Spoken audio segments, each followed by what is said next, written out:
Praise the Lord. ஆண்டவரும் அருமை இரட்சகருமாகிய இயேசு கிறிஸ்துவின் நாமத்தில் நான் உங்களை வாழ்த்துகிறேன். மறுபடியுமாக கர்த்தருடைய பரிசுத்தமுள்ள சன்னிதானத்திலிருந்து கர்த்தருடைய பரிசுத்தமான வார்த்தைகள் மூலமாய் உங்களை சந்திப்பது மிகுந்த மகிழ்ச்சி. ஆண்டவருடைய பெரிதான கிருபையினால இந்த வாரம் தொடர்ந்து நாம் சத்தியங்களை ஆராய்ந்து அறிந்து கொள்ளும்படி தேவன் நமக்கு உதவி செய்கிறார். அருமையான கர்த்தருடைய பிள்ளைகளே, இந்த வாரம் நாம் பார்த்து கொண்டு வருகிற தலைப்பு, நம்முடைய ஆண்டவராகிய இயேசு கிறிஸ்துவை பார்த்து கேட்கப்பட்ட கேள்விக்கான பதில். நீர் யார் என்று அவரிடத்தில் கேள்வி கேட்கிறார்கள். கேட்கிறவர்களுக்கு அவர் நேரடியாகவும் பதில் சொல்லுகிறார், தம்முடைய தாசர்கள் மூலமாகவும் அவர் பதில் சொல்லுகிறார். நாம் இப்படியாக பார்த்தோம், அவர் நம்பிக்கையின் தேவன். அவர் யார்? அவரை பார்த்து கேட்குறாங்களா நீர் யார் அப்படின்னா, அவர் நம்பிக்கைக்கு உரியவர், மற்றவர்களுடைய வாழ்வில் நம்பிக்கை தருபவர். ரெண்டாவதாக பார்த்தோம், அவர் யார் அப்படின்னு சொல்லி பார்க்கும்போது நம்ம நேற்றைய தினத்தில் பார்த்தோம், அவர் நீதியின் தேவன். அவர் உங்கள் வாழ்க்கையில் நீதி செய்வார்.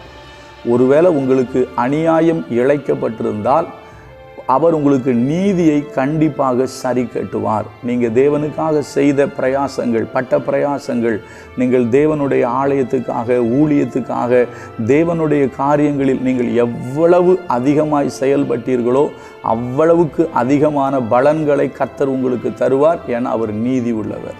சரியா? அவர் நீதியின் தேவன். இன்றைக்கு ஆண்டவரை இன்னொரு கோணத்தில் நம்ம பார்க்க போகிறோம்.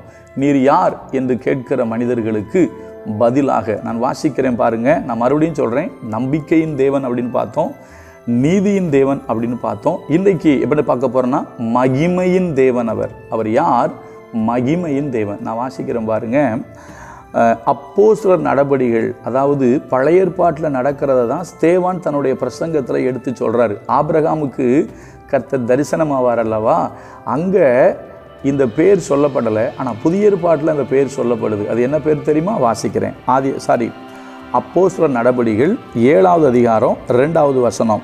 அதற்கு அவன், சகோதரரே, பிதாக்களே, கேளுங்கள். நம்முடைய பிதாவாகிய ஆபிரகாம் காரானூரிலே குடியிருக்கிறதற்கு முன்னமே மொசொப்பொத்தேமியா நாட்டிலே இருக்கும்போது மகிமையின் தேவன் அவனுக்கு தரிசனமாகி, ஆபிரகாமுக்கு முதலாவது தரிசனமான தேவனுக்கு பேர் என்ன?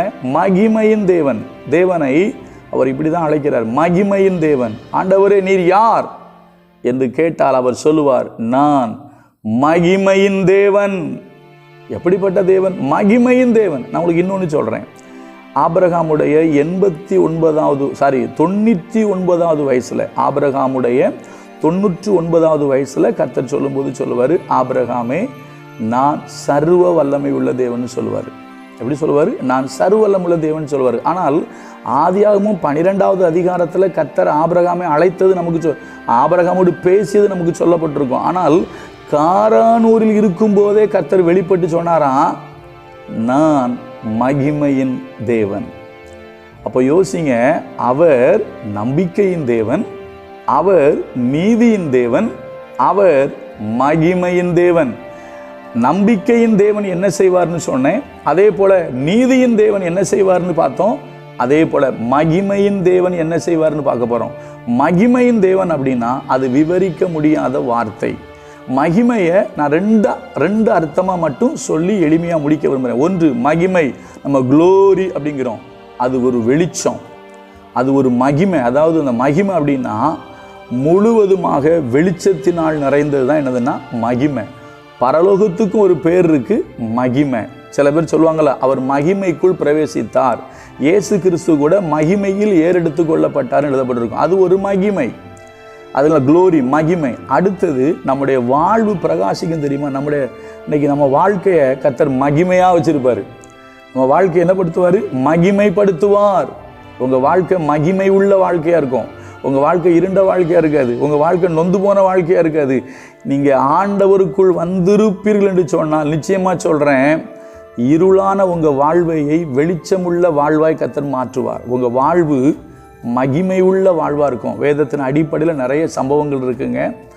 நமக்கே பொதுவாக தெரியும், எழும்பி பிரகாசி, உன் ஒளி வந்தது, கர்த்தருடைய மகிமை உன்மேல் உதித்தது.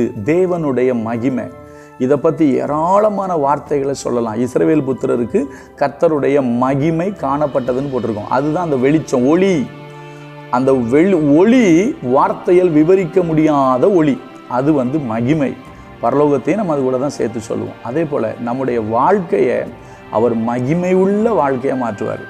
உங்கள் வாழ்க்கை பிரகாசம் உள்ள வாழ்க்கையாக இருக்கும். அந்த மகிமை, 2 மகிமை இருக்குது. இப்போ நான் உங்களுக்கு புரிகிற மாதிரி சில வசனங்களை வாசிக்கிறேன் பாருங்களா. இப்போ ஊழியத்தை பற்றி கர்த்தர் சொல்கிறார் இல்லையா.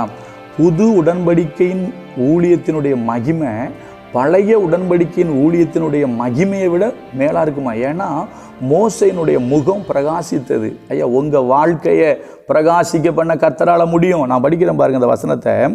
2 கொரிந்தியர் 3வது அதிகாரம் அந்த வசனத்தை படிக்கிறேன் பாருங்கள்.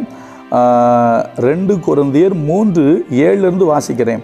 எழுத்துக்களால் எழுதப்பட்டு கற்களில் பதிந்திருந்த மரணத்திற்கு ஏதுவான ஊழியத்தை செய்த மோசையினுடைய முகத்திலே மகிமையின் பிரகாசம் உண்டானபடியால் இஸ்ரவேல் புத்திரர் அவன் முகத்தை நோக்கி பார்க்க கூடாதிருந்தார்களே. ஒளிந்து போகிற மகிமையை உடைய அந்த ஊழியம், எப்படி சொல்றாரு? ஒளிந்து போகிற மகிமை உடைய அந்த ஊழியம் அப்படிப்பட்ட மகிமை உள்ளதா இருந்தால் ஆவிக்குரிய ஊழியம் எவ்வளவு அதிக மகிமை உள்ளதா இருக்கும். அப்போ புது உடன்படிக்கையில் வாழ்கிற உங்கள் வாழ்க்கை எவ்வளவு மகிமை உள்ள வாழ்க்கையாக இருக்கும். நீங்கள் மகிமை உள்ள வாழ்க்கைன்னா அதுக்காக நீங்கள் 1000 கோடி சொத்து உள்ளவங்களாக இருக்கணும்னு நான் சொல்லலை. உங்கள் வாழ்க்கை நிச்சயமாக பிரகாசமாக இருக்கும். உங்கள் பிள்ளைங்க வாழ்க்கை பிரகாசமாக இருக்கும். உன் வாழ்க்கையில் இருட்டில் கிடந்து வேதனைப்படுற மாதிரி கர்த்தர் வைக்க மாட்டார். நான் சொல்கிறேன், குடிசை வீட்டில் இருந்தாலும் உனக்கு மகிழ்ச்சி இருக்கும், ஒரு பெரிய சந்தோஷம் இருக்கும், ஒரு பெரிய மகிழ்ச்சி இருக்கும். அதனால தான் வசனம் சொல்லுது, யோவான் 1 அதிகாரத்தில் போட்டிருக்கோம். எப்படி தான் போட்டிருக்கோம்? அந்த வார்த்தை மாம்சமாகி கிருபையினாலும் சத்தியத்தினாலும் நிறைந்தவராய் நமக்குள்ளே வாசம் பண்ணினார், அவருடைய மகிமையை கண்டோன்னு போட்டிருக்கோம். இந்த மகிமை உள்ளே வந்துட்டுன்னு வச்சுக்கிடுங்களா, அவங்க வாழ்க்கை சூப்பராக இருக்கும். இதே கொரிந்தியரில் எழுதுவார். என்ன தெரியுமா எழுதுவார்? பவுல் சொல்வார் அல்லவா, அதாவது நான் படிக்கிற வந்த வசனத்தை, இதே 2 கொரிந்தியர் 4 இருக்குது, 4:6. இருளில் இருந்து வெளிச்சத்தை பிரகாசிக்க சொன்ன தேவன் இயேசு கிறிஸ்துவின் முகத்தில் உள்ள தமது மகிமையின் அறிவாகிய ஒளியை தோன்ற பண்ணும் பொருட்டாக எங்கள் இருதயங்களிலே பிரகாசித்தார். எனக்குள்ள அந்த மகிமை இருக்கியா?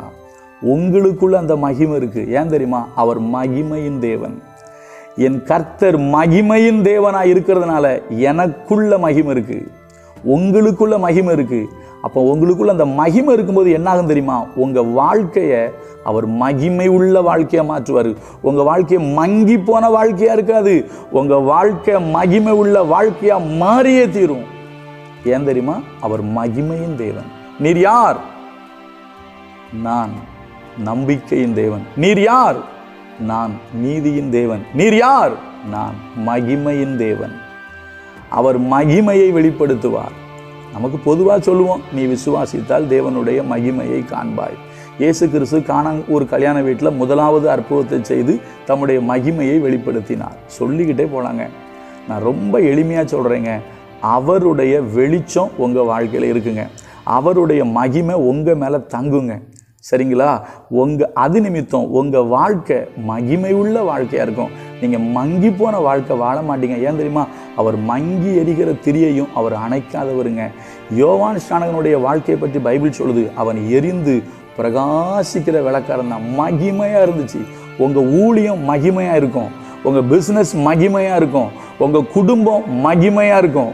ஏன்னா வசனம் ரொம்ப அழகாக போட்டிருங்க அந்த கொரிந்தியரில். எப்படி? ஆக்கினை தீர்ப்பு கொடுக்கும் ஊழியம் மகிமை உள்ளதாக இருந்தால் நீதியை கொடுக்கும் ஊழியம் அதிக மகிமை உள்ளதாக இருக்குமே. ஐயா, என் ஊழியத்தில் ஒரு மகிமையே இல்லை. பரிசுத்த ஆவியினால் சொல்கிறேங்க, உங்கள் ஊழியம் மகிமை உள்ள ஊழியங்கிறத மறந்துடாதீங்க. ஏன்னா நீங்களும் நானும் ஆராதிக்கிற தேவன் மகிமையின் தேவன். மகிமையின் தேவன் உங்கள் ஊழியத்தை மகிமை உள்ளதாக மாற்றுவார். உங்கள் ஊழியத்தில் தேவனுடைய மகிமை வெளிப்படும். ஆனால் ஊழியத்தை உண்மையாக செய்யுங்க, கர்த்தருக்கு பயந்து செய்யுங்க. நீங்கள் செஞ்சீங்கன்னா நான் சொல்கிறேன், உங்கள் ஊழியத்தை கர்த்தர் மகிமைப்படுத்துவார். சரியா? ஏன்னா இயேசு ஒரு அழகான வார்த்தை சொன்னாங்க, ரொம்ப பிடிச்ச வார்த்தைங்க. இயேசு பிதாவை நோக்கி ஒரு ஜெபம் பண்ணுவார். அப்போ ஜெபம் பண்ணும்போது ஒரு வார்த்தை உண்டுங்க, எனக்கு ரொம்ப அந்த வார்த்தை எனக்கு பிடிக்குங்க.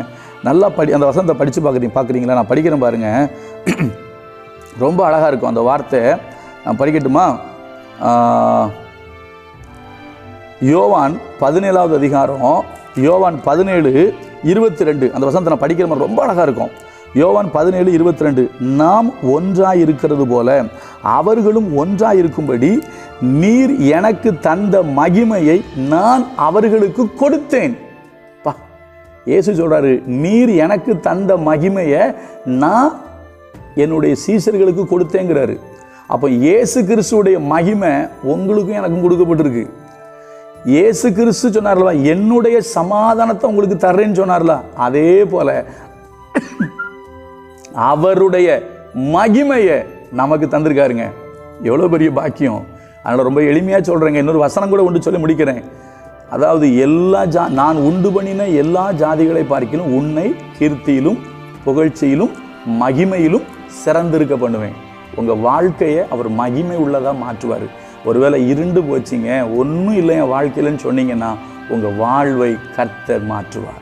உங்கள் ஊழியம் மகிமை உள்ளதாக இருக்கும், உங்கள் தொழில் மகிமை உள்ளதாக இருக்கும், உங்கள் குடும்பத்தை கர்த்தர் மகிமைப்படுத்துவார், உங்களுடைய தனிப்பட்ட வாழ்வை கர்த்தர் மகிமைப்படுத்துவார். ஏன் தெரியுமா? அவர் மகிமையின் தேவன். கர்த்தர் நல்லவர், அவர் கிருபை என்றும் உள்ளது. நாளை தினத்தில் வேறு ஒரு காரியத்தை பார்ப்போம். God bless you.